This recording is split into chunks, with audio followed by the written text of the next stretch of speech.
All right. Hey, everybody. We're back once again. Got stuff to talk about. I'm Brock. It's Mike. Let's do this. All right. Yeah, we got a lot to do tonight. Starting with The Flash, season 2, episode 12. This is Wally flirting with danger in an episode called Fast Lane. So Barry teams up with Wells to figure out a way to close the breaches, but they're distracted by a metahuman nicknamed Tar Pit, who can transform into liquid asphalt. Meanwhile, Iris is concerned for Wally's safety after she finds out about his drag racing hobby. When he refuses to stop, she makes a bold move that puts her in danger. And yeah, there's a lot of things that I liked about this episode, and there are some that I was a little meh on. But Brock, I'll let you start with the positives. The fact that within 25 seconds of stealing Barry's speed, Wells regretted it. Within less than a minute, he went, "Oh, that was a really shitty thing to do. I'm an idiot." It took him that long. That would have taken 15 episodes last season. I know, right? But also, I love that they cross-show give each other crap now. Yep. Who's the best hacker in the world? Both of them in unison. Felicity Smoke. Felicity Smoke. Yep. Thanks, guys. That's fantastic. This is probably the best. Well, I shouldn't say the best because there's some really good episodes of him being Eeyore Thawne last season. This season, at least, is the best episode, in my opinion, with Harry. Agreed. He was really, really good. Also, I think this is my best moment I've ever had with Joe in an episode. When Harrison puts his hands behind his head, he's going to go openly, he's not going to fight anyone. Joe knocks him out cold and whips him in that cell. What did you do that for? Because if he's out here, I would have killed him. Okay, that line was awesome. Yeah, that was probably one of the best moments Joe's had in the entire show. I really like Tar Pit. I've never heard of him before this show. I thought that, I'm like, okay, so a non-transforming, really lethal version of Clayface. And then at the end of the episode, that's literally what he was. So I thought that was kind of cool. It's well written.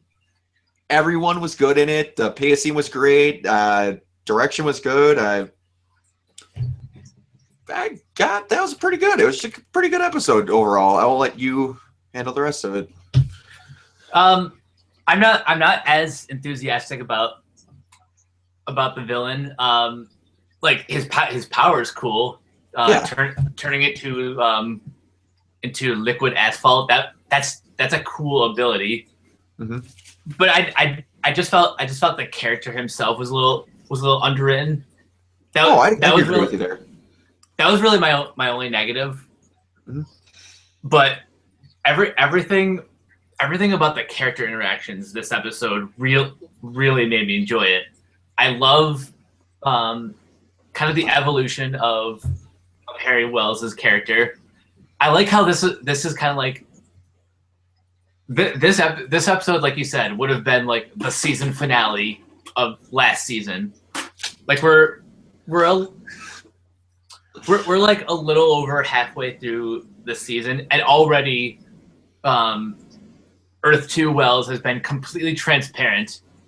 He even admits, like, Barry, I'm going to betray you because I care more about my daughter. And then at the end of the episode, Barry's like, I don't care.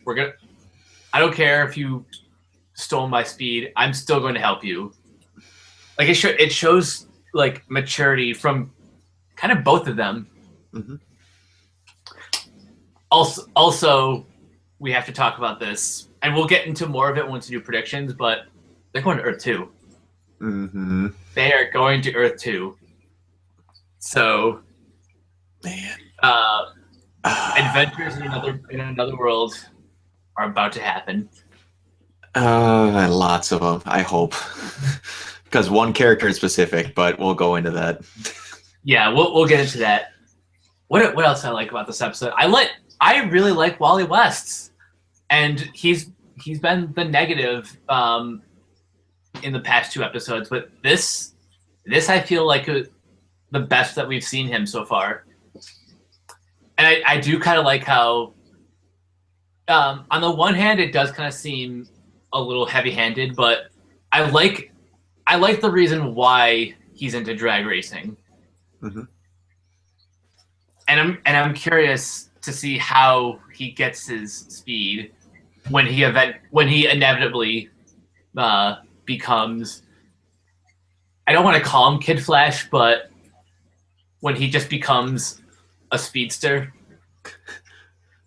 When he becomes Black Flash, pretty much. I am like other adult Flash. I don't know what to Impulse, you could call him.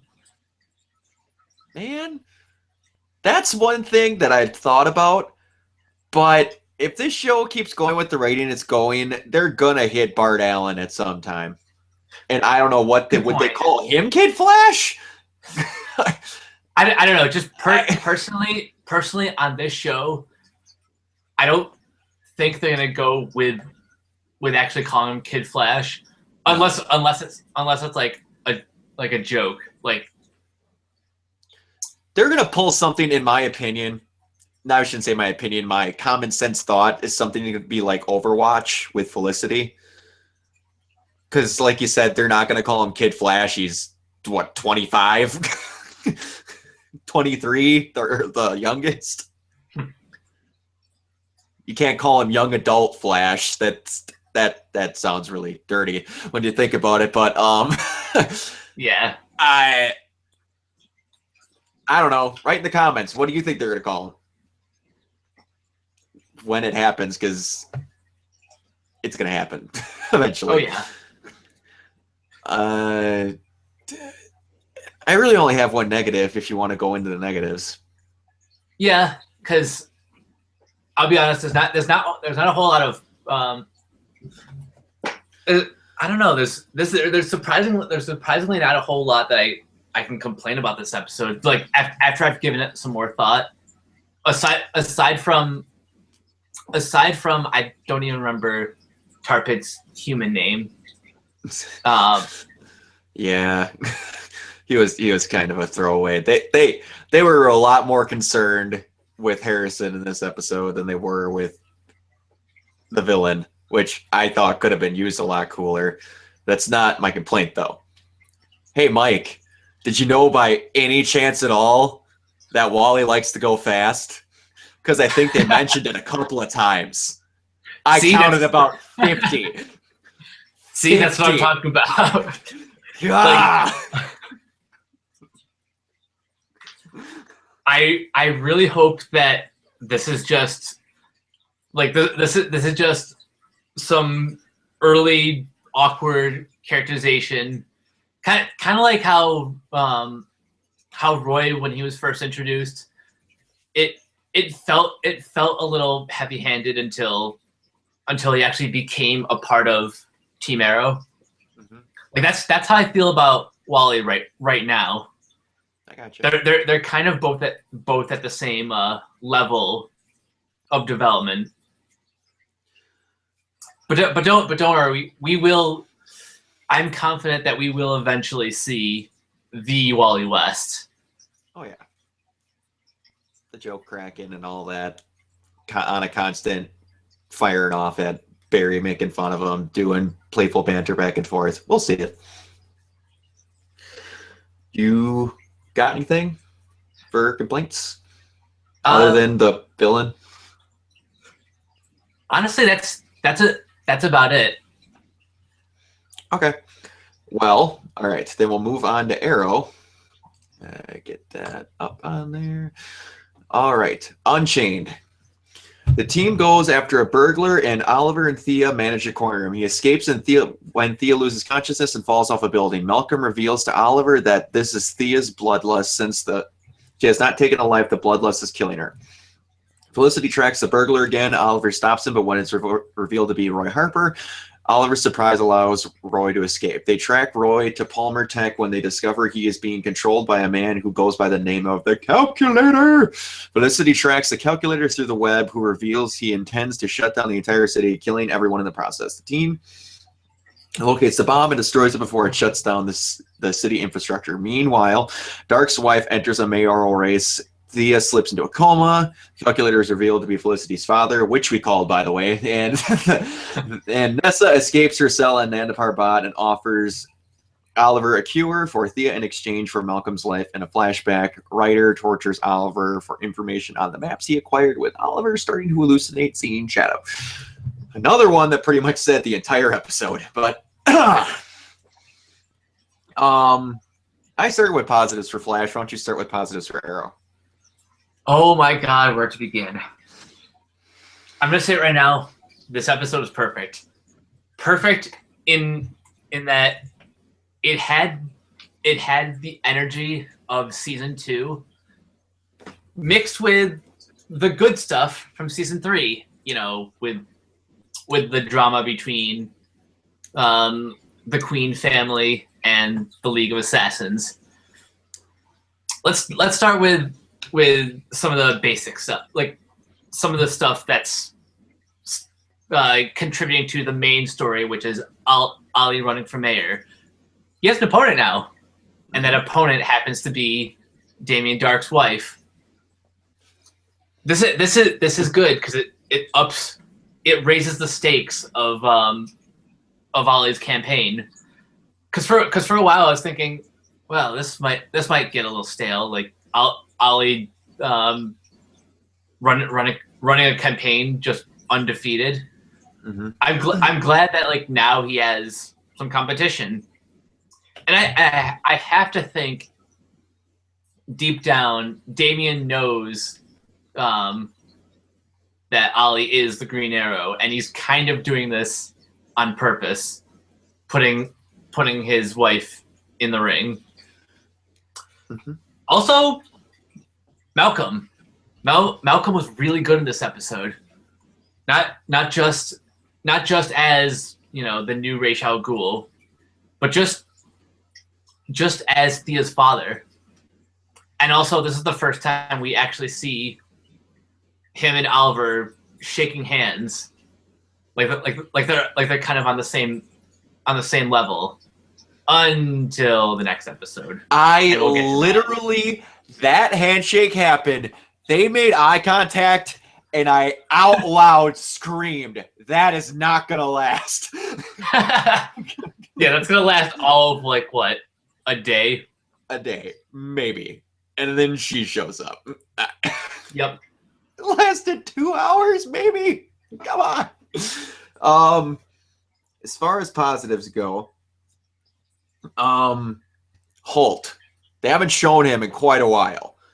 And he showed up for just a little bit in this episode, and I loved it. Because he's shown no stance or no ability so far of self-defense in the slightest. He kind of just chickened out the one time I can't think of. That was the episode with Double Down where he got attacked. Yeah, Double Down. Okay. He kind of just hid behind Felicity. And that's not raising your bar for being the big tough guy in the room. Mass Vigilante B, that he doesn't know who it is, comes in doing Juke Kundo through the window of a like 30-story building. Says, I need such and such a thing now. And he's like, oh, you're planning on taking it. I'm not going to let you do that. He risked his life for a minor piece of technology because he knew that was going to be used for harm. And then he threw the freaking T-Sphere at him.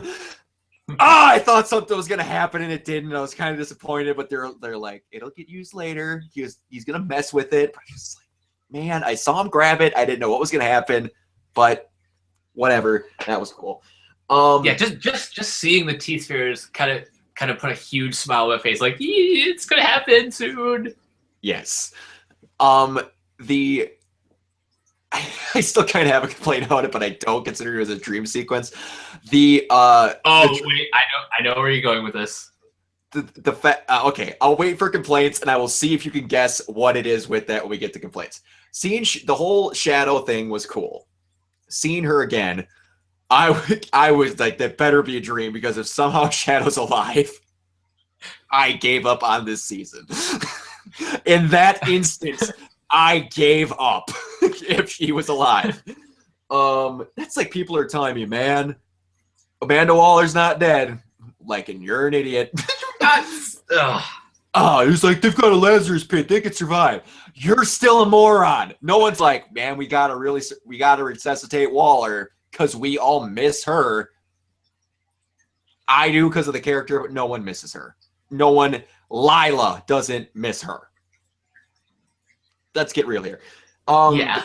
The actor for the calculator, do not know the man's name, apologize. He did awesome. Just awesome.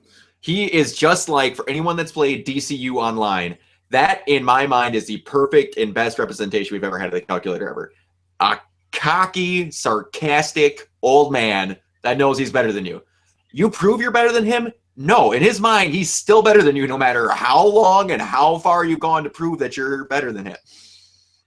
Like father, like daughter. Exactly. Which, by the way, if I find the footage, I will insert it here. Me and Mike called. that was the father, because that's why we thought she's gonna be Proxy, but they decided to use a better name, and they still used kind of the charactership of Proxy, but just called her Overwatch. And it was almost a complaint, but it turned into a positive at the end of the episode where he's sitting in the room watching the speech. It's be like, there's no way in hell he knows that's her, because he would have just said it. That's who he is. He would have just said, I'm like, oh, it's Felicity's father. Okay, that's better. But yeah, and seeing Felicity shut up that stupid, I don't even remember what his name is, black whatever business person he was. I wanted to kick his head clean off his shoulders in the beginning of that episode. Well, we don't want a person in a wheelchair showing off this thing because that would make us look bad. Really? Really? How much are you trying to make us think you're an asshole? Wow. But it was tight-knit. Oliver and Malcolm getting along, and I mean actually getting along. Both of them are not tolerating each other's crap, calling each other's bluffs in an instant, and you're like, I know exactly what you're feeling. Do you forget that we were trying to kill each other for a year? I know what you're thinking right now. But I'm going to go over too much of it. You go ahead. I feel like we covered up like a lot of this ground, but we haven't talked about Katana yet, and if she's alive. I have to assume she's alive, and they're just gonna leave her alone. But how cool is it just seeing like her and Nisa do that little sword battle? That was cool. Excuse me.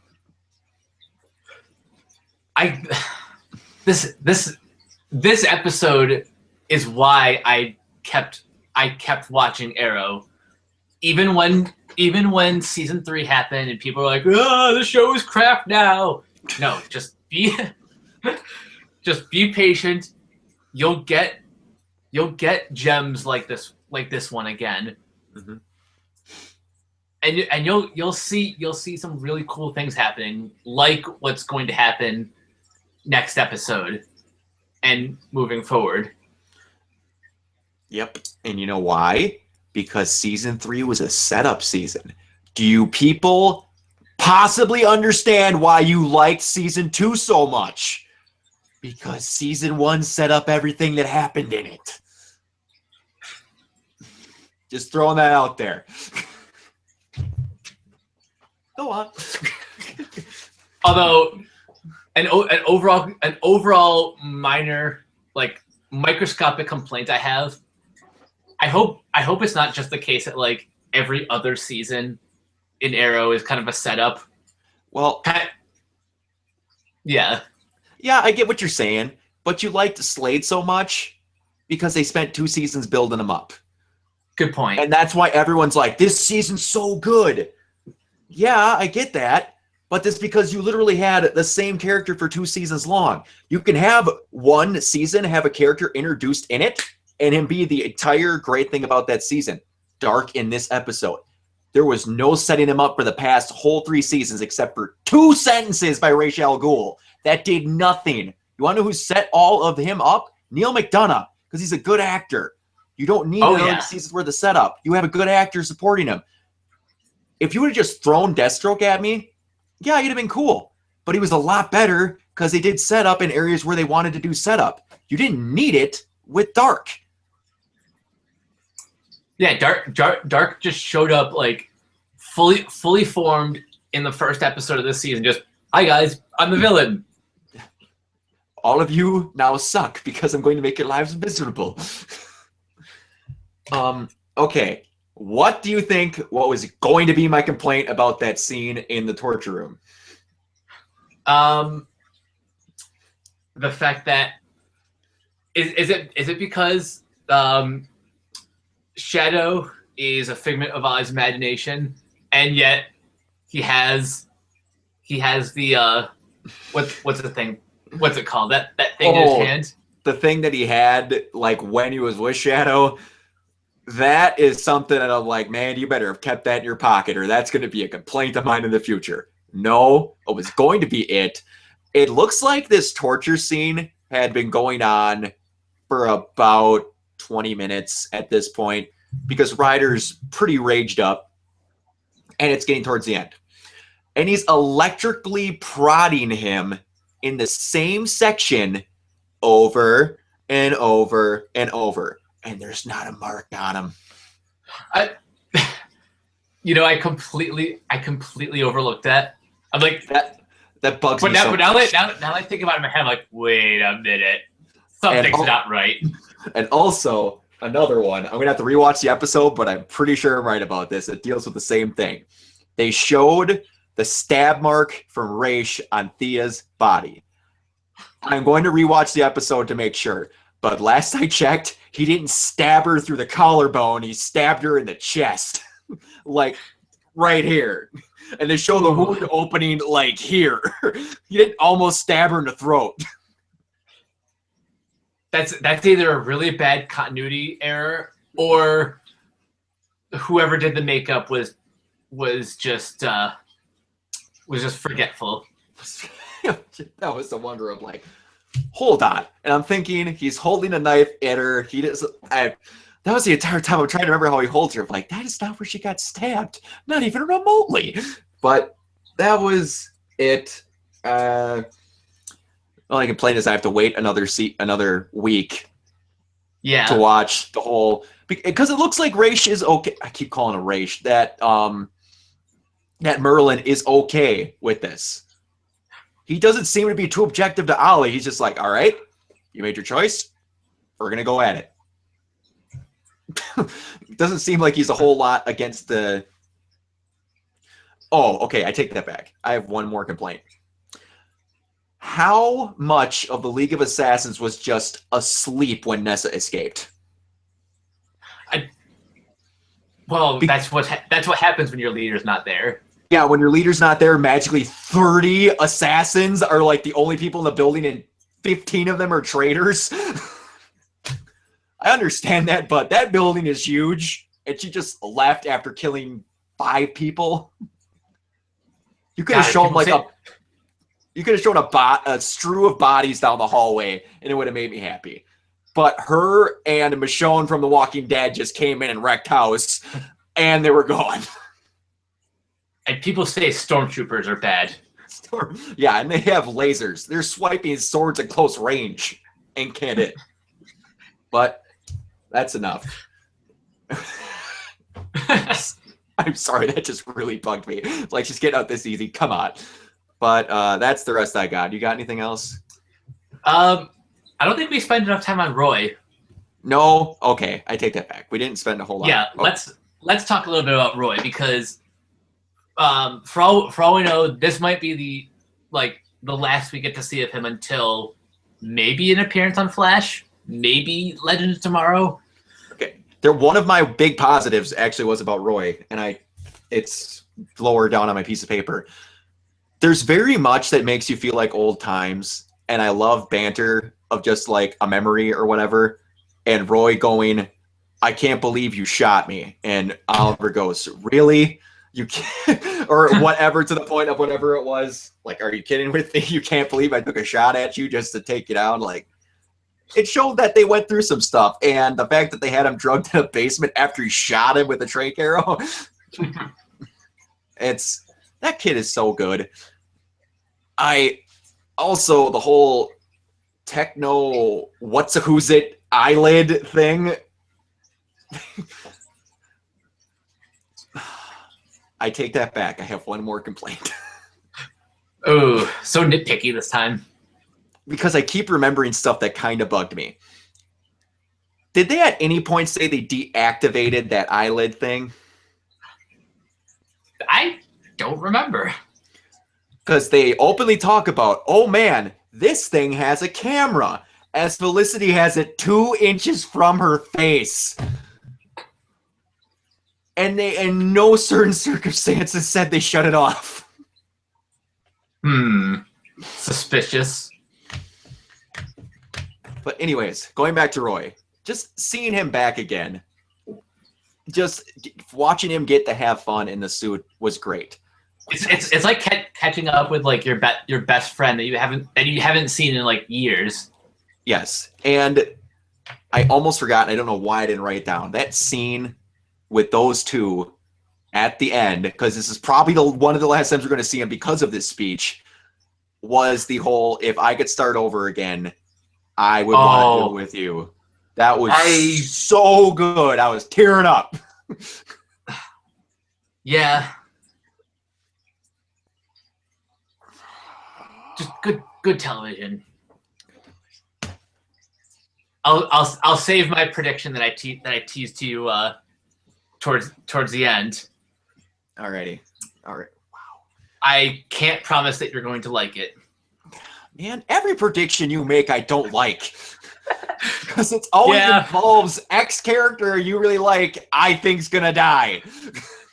Or it's just gonna turn out to be a soulish douche nozzle. All right, we'll get more on that later. For now, let's talk about Blood Ties, this week's episode of Legends of Tomorrow.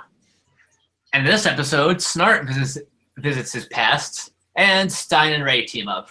So Rip decides to weaken Vandal Savage by going after his financial assets. Rip and Sarah infiltrate Savage's bank, but are discovered by his men. Meanwhile, Snart and Rory talk Jax into taking the jump ship back to Central City so they can steal a valuable emerald. And Professor Stein guides Ray on a dangerous mission, trying to bring back Kendra. Oh my god, this episode was amazing. I'll let you start with the positives, but I can't really think of any negatives right now for this episode. I'm just absolutely in love. Positives. Any episode I get to see Snart in is a positive. Man, people watch something other than this that has Wentworth Miller in it. He is not like this in any other role ever. The voice patterns, everything, it's just ridiculous. Watch him in The Loft. The Loft isn't that great, but he's great in it. And he is a whiny, snivelly little nothing. And he is Captain Badass in this show that doesn't want to be trifled with by anyone. And he's awesome. But Cold and Heatwave going off with Jackson on the random trip just because he wants to take that out for a spin, I thought was good. Katie Lotz, thank God she's on this show. Because taking her out in episode 1 of season 3 was the one legitimate gripe I have with that season. Yeah, same. Because she's so good in everything. And the one complaint that I was having a little bit that they addressed now their bloodlust isn't just magically gone. That was one fear I had. We're just not going to address it because they didn't for 2 straight episodes when she was fighting myriads of people. Now you see her like almost it's like slicing people to death in a bank. That was really good. Her interactions with anyone, she's just naturally good at bouncing off of anyone, and because she's had probably the most experience other than Rip in life out of all, like other than the 2 people that are used to have been alive as long as times in Egypt. They take that back, but yeah, she's really good. The back and forth between Ray and Stein was really good. Getting to see that a little bit more into Rip, I really appreciate it. I'm starting to like Rip a lot more. I wasn't really too into him at the start because you really didn't see a whole lot from him. It was just more of him saying, I lied to you, now do this, kind of in the first 2 episodes, but it was good. And I love the whole time is like a river kind of thing that we keep hitting in this. And that's become kind of like the central theme of this show so far. Like no matter what they do to change the past, like the timeline still goes as planned. It's just the details are changed. And one last thing, I'll let you go to your positives. From a person of personal experience, take this however you want it, that speech that Leonard gives to him younger self, and then the speech afterward that he gives to his dad is probably the best moment other than the show of concern that he had for when Barry got shot and he thought he was dead. It's probably the best moment with Leonard Snart in his time on the CW. In my opinion, for personal reasons. Yeah. Just from an acting standpoint, that was incredible.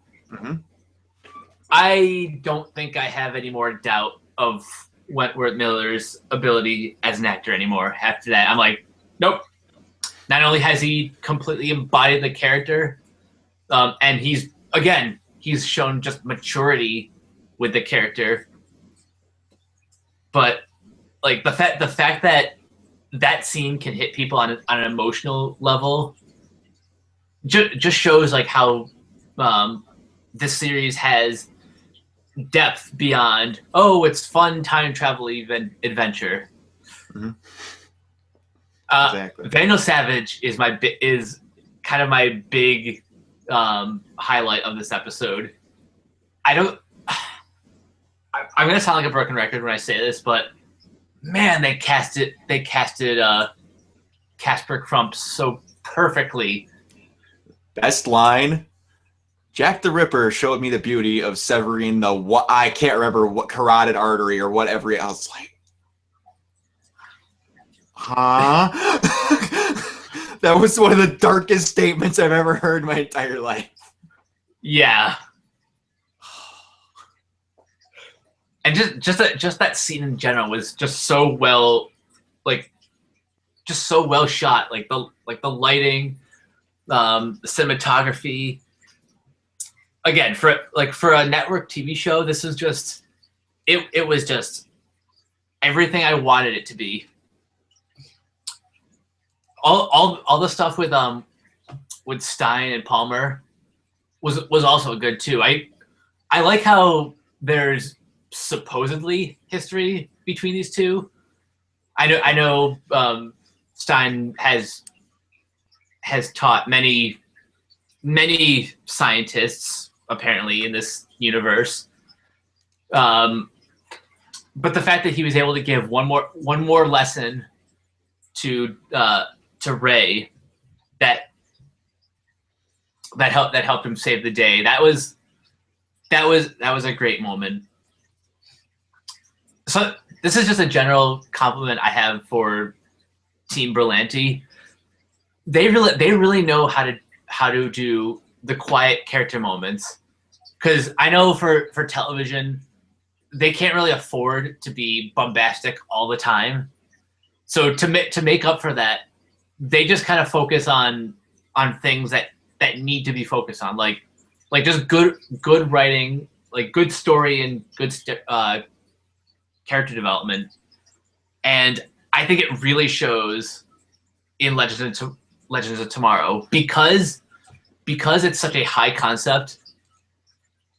It makes these moments all the more impactful, and it does help ground ground the universe and ground the concept of time travel. And also the flashbacks were great too. Seeing how this is not the first time that Rip has attempted to stop Vandal Savage, and something else we kind of learn, or at least I've inferred. We said before how time is like a river. It's because of this episode that Savage even goes and kills Hunter's family. Mm-hmm. So everything comes full circle. You point as far as to tell them their names. Yeah. That is how cold and calculating Savage is.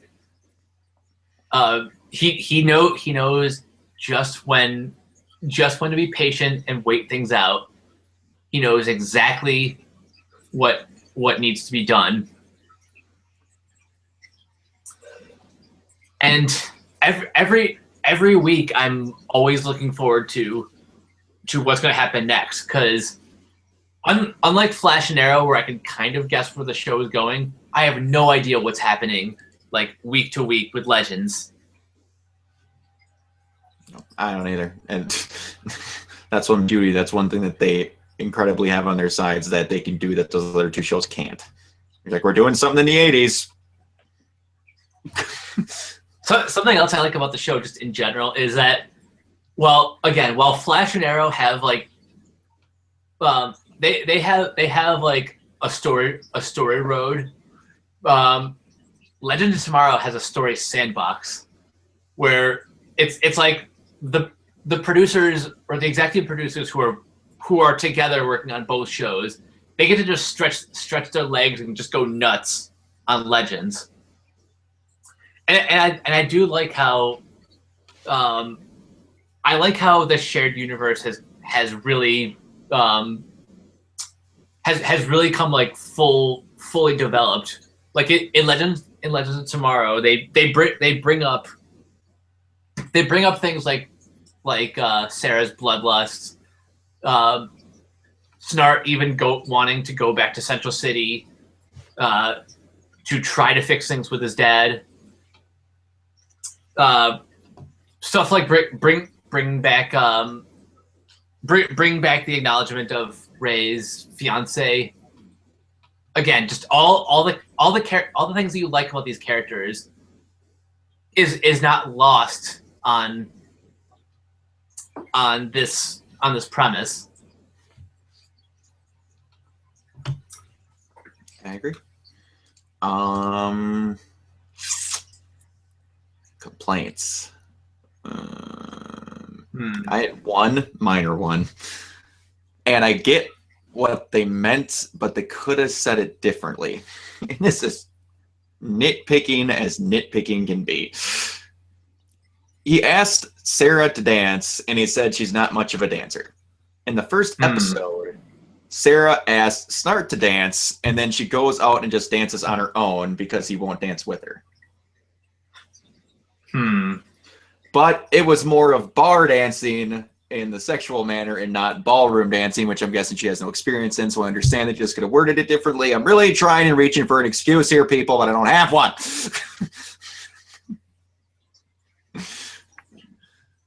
Yeah, that's all I got. I mean, yeah, that's really the only complaint I could have had. Otherwise, I'm completely satisfied. Next episode. Wait.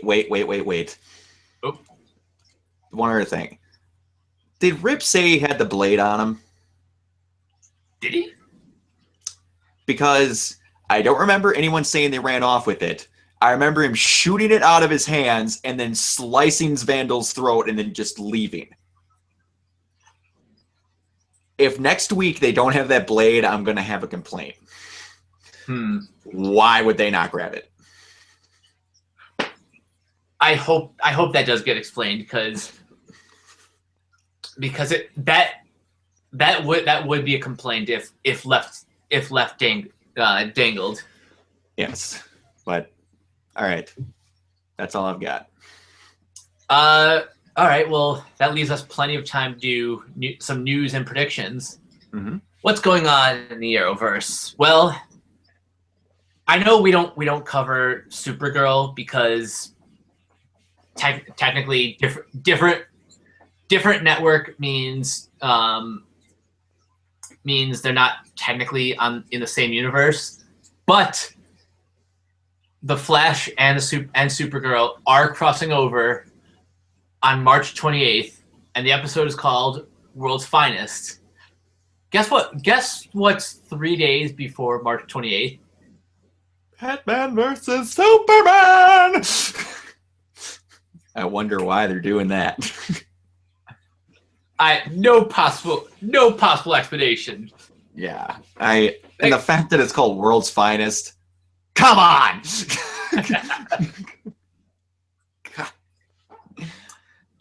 I'm pretty behind in Supergirl, but hearing that news has kind of given me incentive to try to catch up as soon as I can.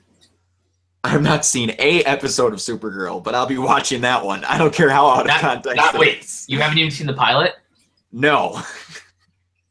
It's on the same days as Gotham, and otherwise to get it, I have to subscribe to Fox, and I just haven't done it. Okay, fair enough.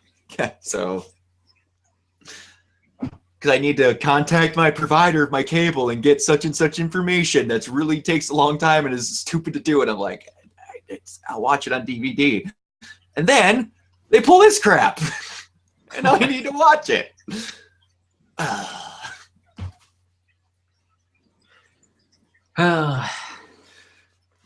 What else we got in the world of Arrow and the Flash?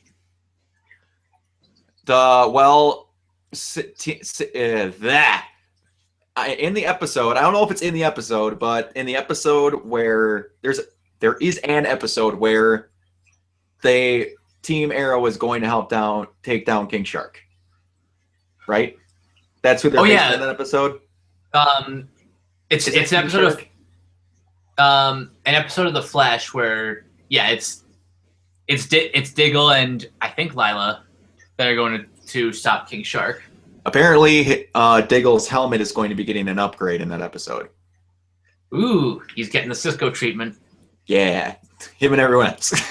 I'm just waiting for another toy that Laurel gets because she got the Sonic Screamer thing. I'm just waiting for something. It's going to be literally a chip that gets put into her. I'm calling it now. Sometime that collar's going to get destroyed and she's going to have some physical chip put in her neck to make the canary cry. It won't happen. I'm speculating because I like to say things, but I'm having a Schnepp moment now. What else did I hear?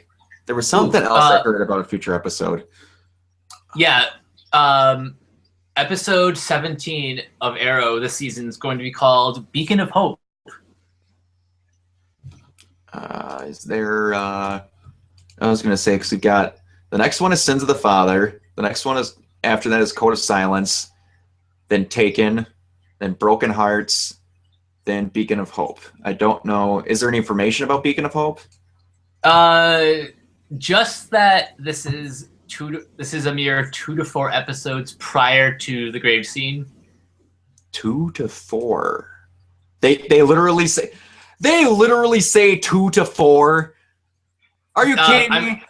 I'm reading this on Arrowverse.com. So in other words, they don't know. Because if they knew the grave scene, they would say X amount of episodes. So they're literally pulling that date out of their backside. For all we know, the grave scene episode will probably be probably the last two episodes. But Gosh, dang it. It's like these things have fixed dates. Oh, by the way, it's between 2 and 4. Come on. It's either 2 or 4 or 3. You're pulling stuff out of your ass now. And, okay, hold on. It's between 2 and 4 episodes. I'm going to do some math here. That's episode 17. So they're basically saying between then and the end of the season, we find out who's in the grave. Good call on that one. Oh. I'm not trying to... I want to know. They pull that. Ooh. Let's see. One more piece of news, and we'll go into our predictions. Trying to see if there's any good stuff.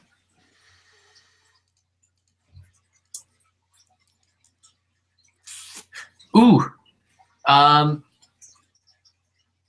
Dr. Midnight Easter egg was found in Legends of Tomorrow. Really? Oh, but here's some other news. You're gonna see a lot of Golden Age heroes on Legend of Tomorrow. I can imagine. Yeah, you're gonna see the Red Tornado, not the one from Supergirl. The Golden Age Red Tornado, Sandman. They're gonna show Sandman? Not Morpheus. Okay. The Golden Age Sandman, the one with the mask. I was gonna say, holy buckets of bolts! They were gonna show. Whoa! I'm like, they're going into Vertigo. Anyways, go on. I'm trying to find what other ones. Oh, Our Man, I think. Our Man was another one. We know we're getting Jonah Hex. And Sergeant Rock. Sergeant Rock is another one. Nice. I still want to see Shining Knight. I don't know how they're gonna do it. I don't know why they'll find a way.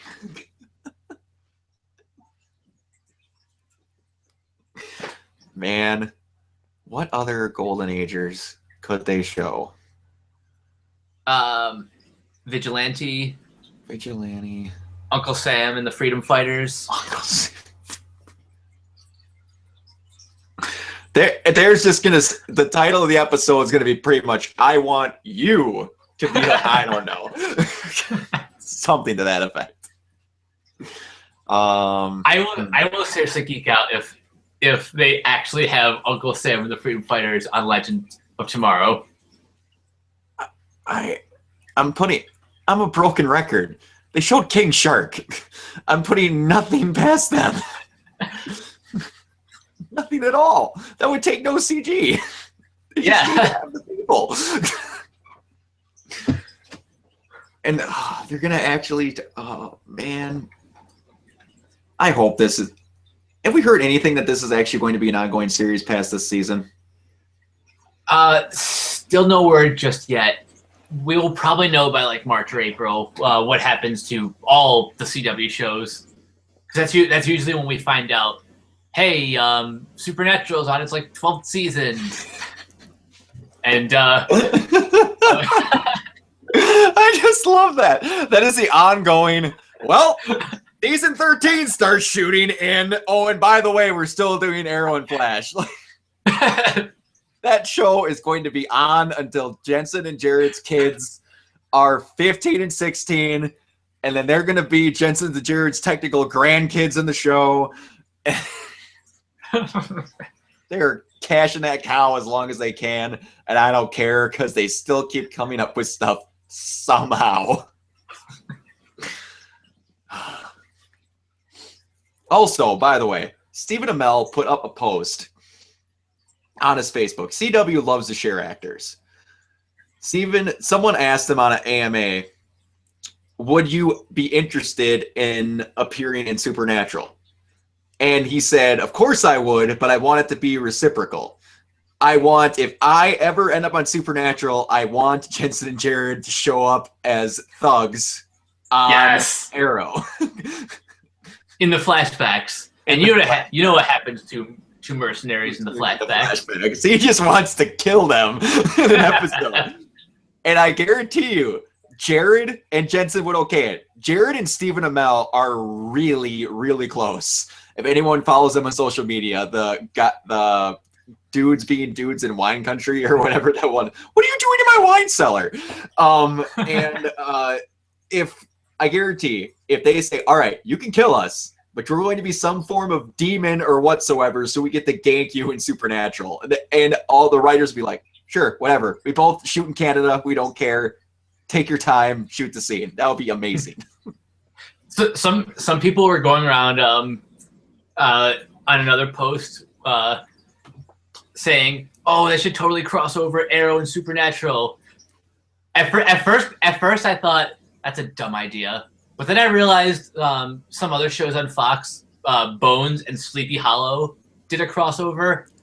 So if those two shows can cross over, I'm just thinking now, why the hell not? There's like two. Well, the fact that the both of them are like this has the issue. One way they could do it if they did it, Constantine. But also, they literally are fighting angels and demons on Earth all over the country, and they almost had Armageddon. There is a lot of crap that happens on Supernatural that someone at some point will be talking about in Arrow and Flash.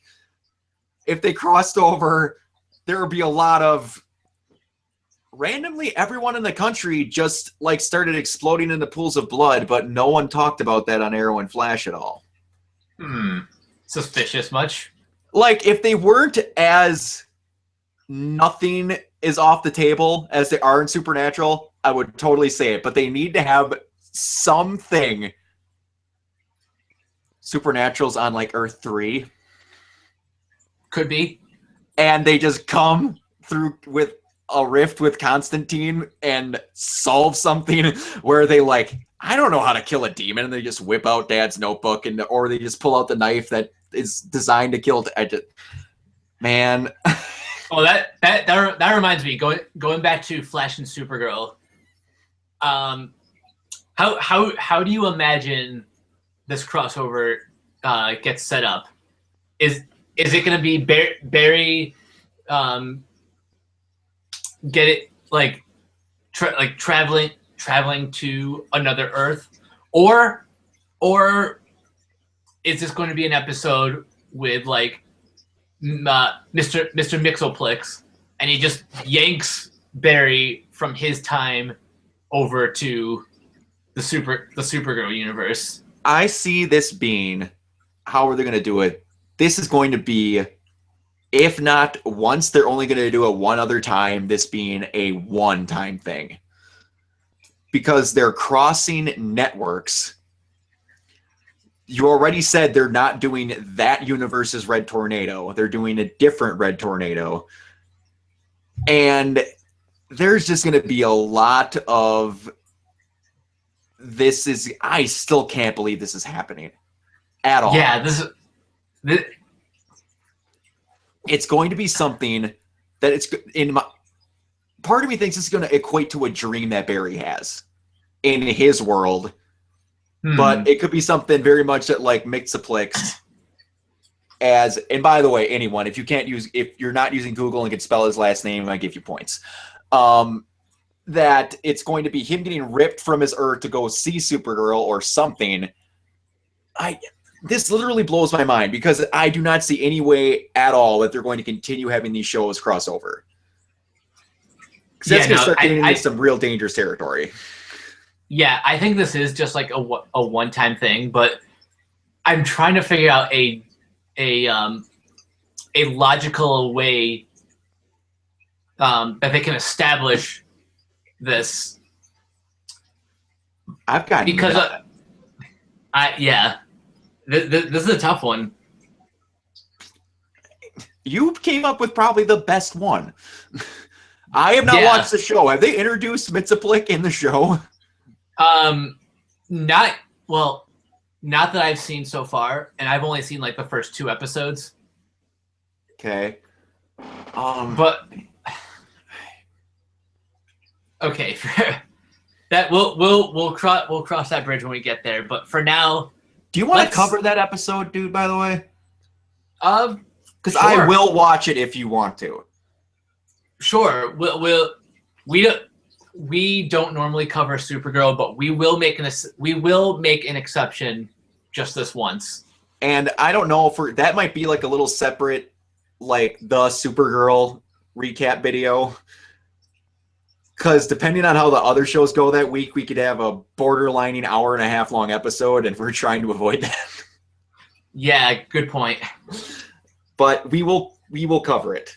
It's Supergirl's the same reason we don't cover Gotham. I don't know if Mike watches it. I do. They're not connected. Yes, one person who is going to be watching this is going, you guys just said they are. We understand.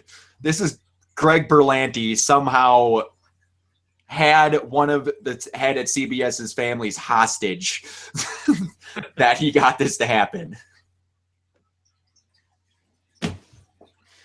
But also there was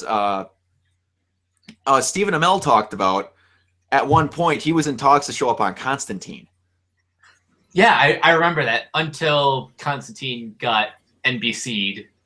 Yeah, and then Constantine showed up on Arrow.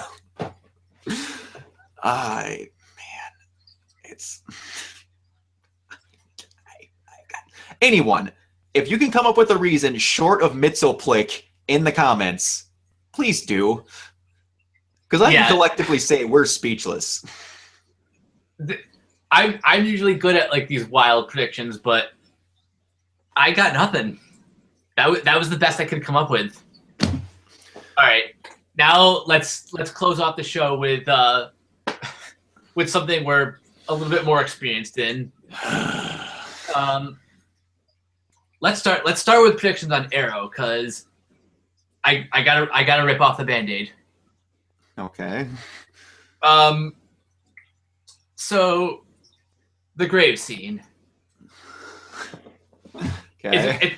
It's been changing for me like every week, but I think this time there is some solid evidence. I know you're not gonna like this. There is some solid evidence that it could be Thea. There's now, also hear me out. Okay. When Oliver says, blah blah blah, it's not my fault, it's my responsibility, I'm going to kill him. That doesn't have to mean Damien Dark. It could be Merlin. It could be Merlin. Go on. If he doesn't kill him on the spot next episode, but I don't think that's going to happen. I was just going to say, if this goes down the way it does, then we're back at stage 1. But in my opinion, for that to happen, something needs to do. This is the same thing that I see happening. In the next episode after this, I see some poppycock thing, like, they're going to just keep building steps, in my opinion, in this freaking grave scene. First, Barry's there, nothing else. Then he walks to the limo. For 3 episodes, they're like, hey, everybody, Felicity's going to die. Step to the limo, Felicity's sitting in the limo. Now, for 3 episodes straight, it's going to be Thea's going to die. Then they're going to pull up to the apartment. Thea's going to be in the apartment. Oh, God. Or Thea's going to call him on the phone. One of the two is going to happen. They did it once already. In the past 3... It looks... This is so much of a CW... This is one reason why I hate writers at CW at certain points. Because they're like, man, this is going to happen. It's going to happen. Trust me, it's going to happen. No, we're just really trying to distract you from the thing that you might figure out if we didn't have all this other stuff there. Yeah, it's like they're jangling keys in front of you to distract you from the actual event that's going to happen. Yeah, and it's not his fault, but for the love of God, he'd be crying if his sister was dead. You gotta give me something here. I'm gonna be seriously pissed if that's actually Thea's dead and he's not crying. And he asked her first if she's okay. Yeah, That's the one that keeps going back to me. And if that Oh is just no. What if it's no? what? What if it's Curtis? Ugh. Dude, I never thought about Curtis. Oh, dude. He's at number 1 on my list now. Like, he is beyond number 1. Because Oliver barely knows him. And Thea is really close. And she wants whoever killed him dead. What if Calculator kills Curtis? Oh God. So it's not he's not talking about Dark and he's not talking about Merlin. What if Calculator is the main baddie of season 5? Dude! Dude! And that's the reason why Barry's there, to comfort her, because she knows he was close with him. See? I told you I had... And he didn't make it to the funeral right away, because what does he need to do to be there to see Curtis? He didn't know him. How did we never think of Curtis? They've only showed him in moments to make you know that he cares about Felicity. Damn it, Mike. I'm so sorry if I'm right about this. I hope I'm wrong. I really hope I am. Man, I just pulled a Jason Inman with a wild, crazy prediction. There's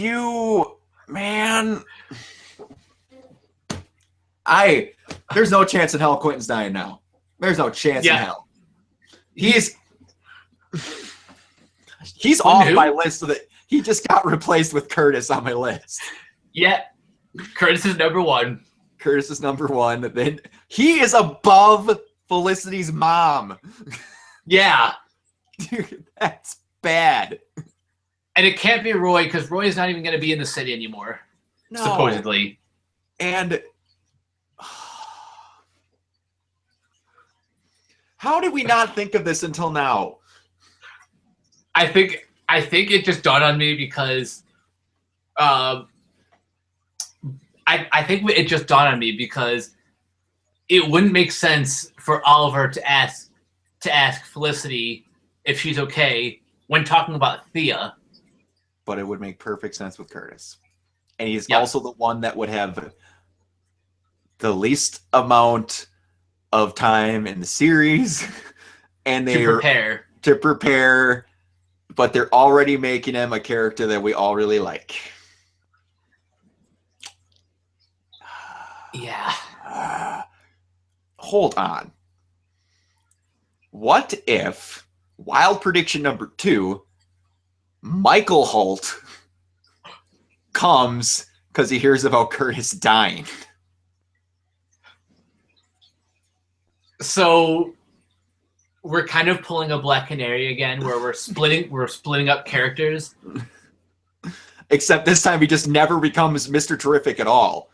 He's just the relative to the actual Mr. Terrific, who then wants to help kill the dude that killed his brother or cousin. I wouldn't put it past Arrow if it did something like that, because has there ever been a Sarah Lance in the comics? No. But she is just an awesome character. Damn. Technically, there's never been a Curtis Holt in the comics. Not that I'm aware of. So, if he has a brother that just we never met, imagine if he's already Mr. Terrific. Oh, that would be That would be pretty badass. And the T-Sphere is just something his bro was making him. Hell, what if he's what if Michael Holt is just the name of Curtis on Earth 2? Don't even. Don't even. All right, I won't. If he gets, oh my lord. Either way, we just both made wild predictions and I would lose my mind if they are correct. This is being time-stamped. I will remember this episode that we said this in. Yeah.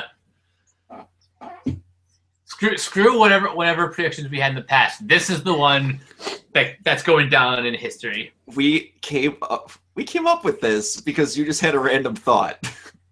And that spiraled out of control.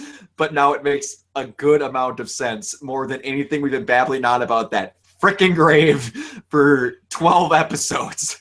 13. Yeah, now we've got something that nobody else has even thought of. No one has said Curtis. Not even MoviePilot.com has said Curtis. And MoviePilot.com thinks that Porkins is Snoke. I didn't stutter. I keep them open for comedic relief. What about Flash? What Flash predictions do we have? Because we went on a tirade with Arrow. I didn't expect us to go on that tirade. I think we were talking about that for 10 minutes.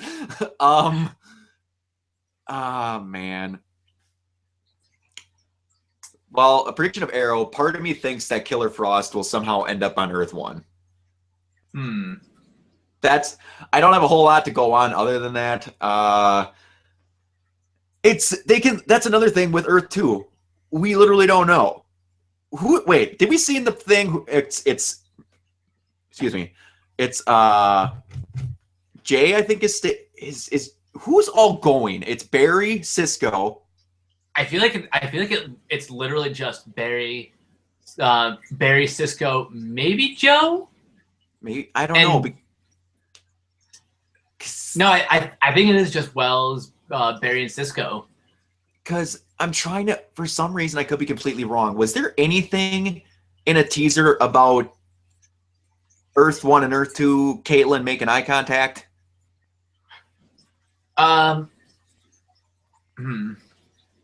have to watch the teaser again. Because I have a feeling that if they're having Ronnie show up as Deathstorm, that they're bringing Caitlin.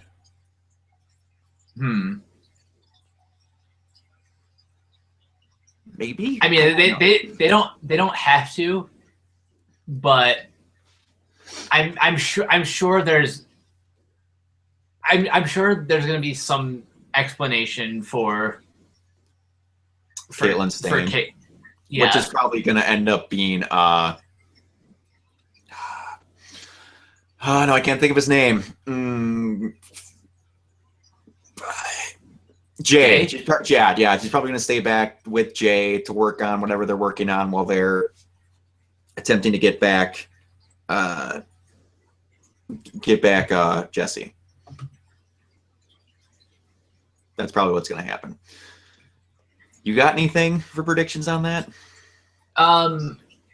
Let's see. For the next two episodes, honestly, I'm just looking forward to this two-parter.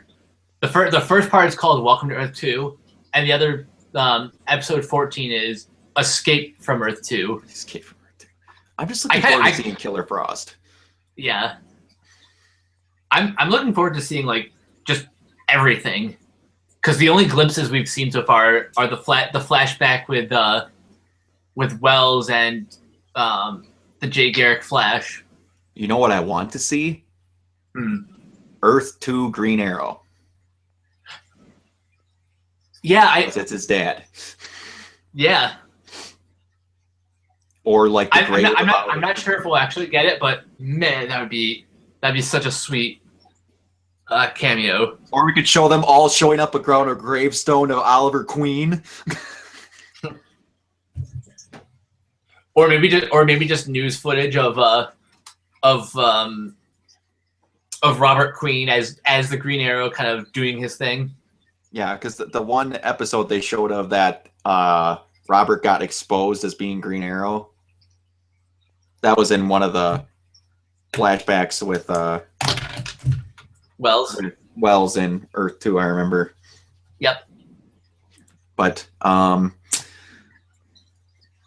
would say I have predictions for Legends of Tomorrow, but I literally don't know what they're going to do. So they're in the 80s. Well, yeah, that's all I got.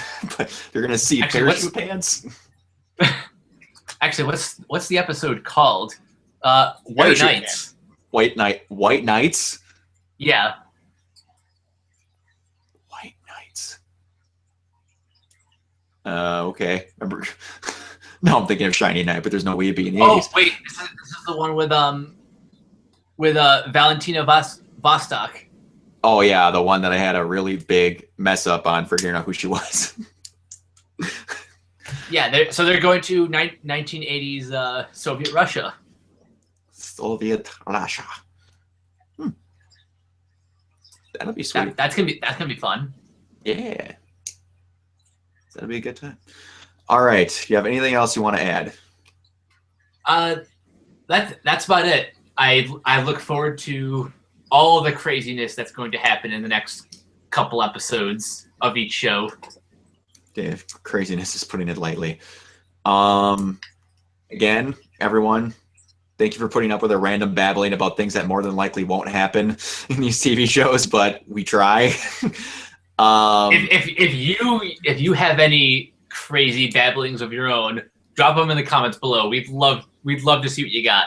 Yeah, and tell us why we're nuts about thinking it's Curtis all of a sudden, of which we aren't, because I'm about 9,000% sure it's going to be Curtis. I'm Brock Emmerich. You can see me here on the after show, WayneTech7 on Twitter, and I bounce around Geeks and Gamers and Sons and Daughter of AMC.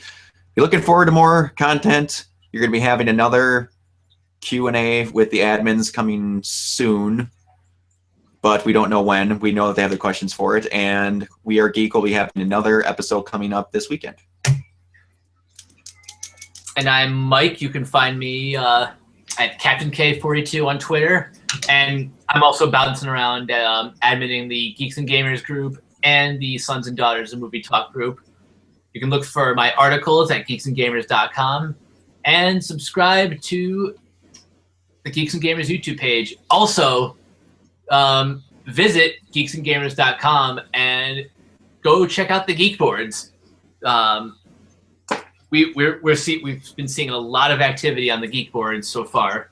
Everyone that's been on there and active has been loving it. So go give it a try if you haven't already. Yes, got a lot of awesome stuff going on, and there's going to be a lot more awesome stuff coming. Thank you, everybody, for watching, and we'll see you next time.